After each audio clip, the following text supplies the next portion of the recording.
চেনেললৈ আপোনালোকক স্বাগতম জনাইছোঁ। আশা কৰোঁ আপোনালোক ভালে আছে আৰু লগতে মই ভালে আছোঁ। আপোনালোকৰ ওচৰত আজি মই বইল চিকেন ৰেচিপি এটা লৈ আহিছোঁ। আপোনালোকে ভাবিছে যে বইল চিকেন কোনে বনাব নাজানে। হয়, সকলোৱে জানে, কিন্তু মইনো কেনেধৰণে বনাওঁ বইল চিকেন আপোনালোকক দেখাব খুজিছোঁ। আৰু ভিডিঅ'টো স্কিপ নকৰাকৈ চাই থাকক। যদি ভিডিঅ'টো চাই ভাল পায় তেন্তে লাইক, কমেণ্ট, শ্বেয়াৰ আৰু ছাবস্ক্ৰাইব কৰিবলৈ নাপাহৰিব আৰু কাষতে থকা বেল আইকনটো দবাই দিব। তেতিয়া মোৰ আহিব লগা নতুন নতুন ভিডিঅ'বোৰ আগতে দেখা পাব। আহকচোন ভিডিঅ'টো ষ্টাৰ্ট কৰোঁ। বনাবলৈ মই কি বস্তু লৈছোঁ আপোনালোকক দেখাওঁ। এয়া চিকেন, এয়া মই বিলাহী দুটা কাটি লৈছোঁ, এয়া সৰু সৰুকৈ আলু কাটি লৈছোঁ, এয়া আদা নহৰু, এয়া পিঁয়াজৰ নলা, এয়া লাই পাত, এয়া ধনিয়া, এয়া জালুকৰ গুড়া আৰু এয়া বৰা চাউল। আহক এতিয়া ভিডিঅ'টো আমি ষ্টাৰ্ট কৰোঁ। প্ৰথমতে কেৰাহীখন পাতি ল'লোঁ। কেৰাহী গৰম হৈ গ'ল। এই শুকান কেৰাহীতে মই মাংসখিনি অকণমান ফ্ৰাই কৰি লওঁ।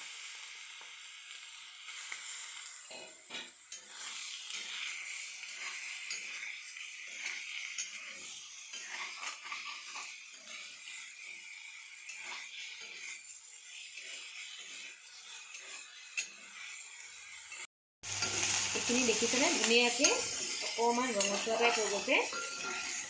তেতিয়া মানে চিকেনৰ গোন্ধটো নাথাকে। সেইকাৰণে এনেকৈ অকণমান সময় শুকান কেৰাহীখনত ফ্ৰাই কৰি ল'ব লাগে। তাৰপিছত মই ইয়াত আদা নহৰুখিনি দি দিম। আদা নহৰুখিনি দি দিছোঁ। আদা নহৰু গোন্ধটো যোৱালৈকে অকণমান ফ্ৰাই কৰোঁ।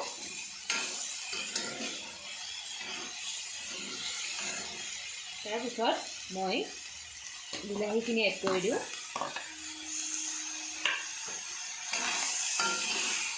যিহেতু বিলাহীৰ পৰা পানীটো ওলাবই, মাংসটো ধুনীয়াকৈ সিজিব।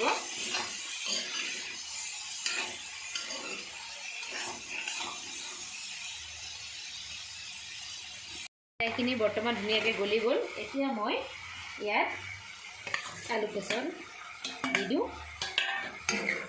আলু সিজিবলৈও টাইম লাগিব। তাৰপিছত মই ইয়াত পিঁয়াজৰ নলাখিনি দি দিছোঁ।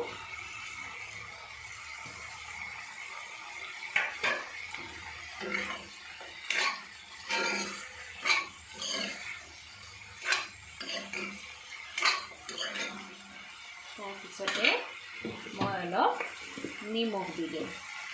নিমখটো নিদিলে একো কাম নাই। ধুনীয়াকৈ সিজি যাব। নিমখ দি দিলোঁ। তাৰপিছত ধুনীয়াকৈ এইখিনি লৰাই লওঁ।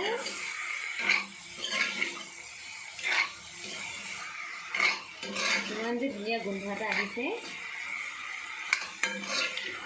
ধুনীয়াকৈ হৈ গৈছে।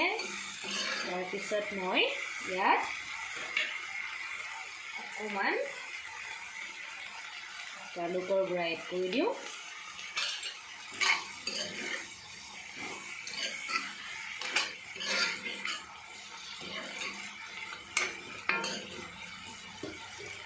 অলপ সময় ঢাকনাখন দি দিওঁ সিজিবৰ কাৰণে। এইখিনি দেখিছে কিমান ধুনীয়া কালাৰ এটা আহি গৈছে। তাৰপিছত মই ইয়াত পিচি থোৱা বৰা চাউলখিনি এড কৰি দিওঁ।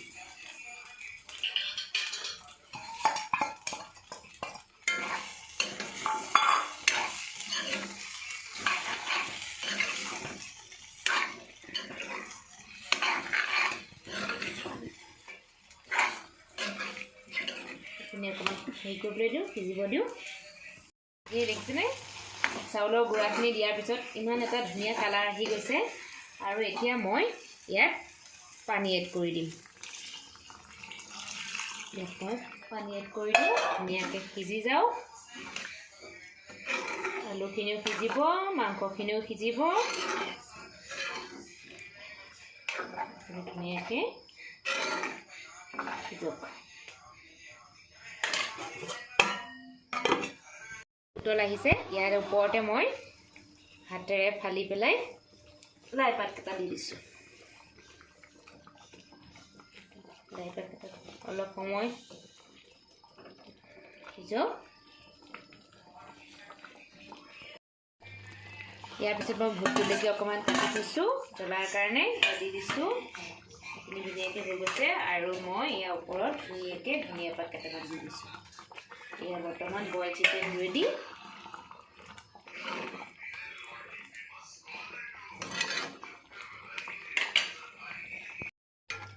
এয়া মোৰ ৰেডি হৈ গ'ল কিমান সুন্দৰ হৈছে চাওকচোন আৰু আপোনালোকেও এনেদৰে বনাই এদিন খাই চাব মোৰ প্ৰচেছত আৰু যদি ভাল পায় তেন্তে লাইক কমেণ্ট কৰি দিব আজিলৈ বাই বাই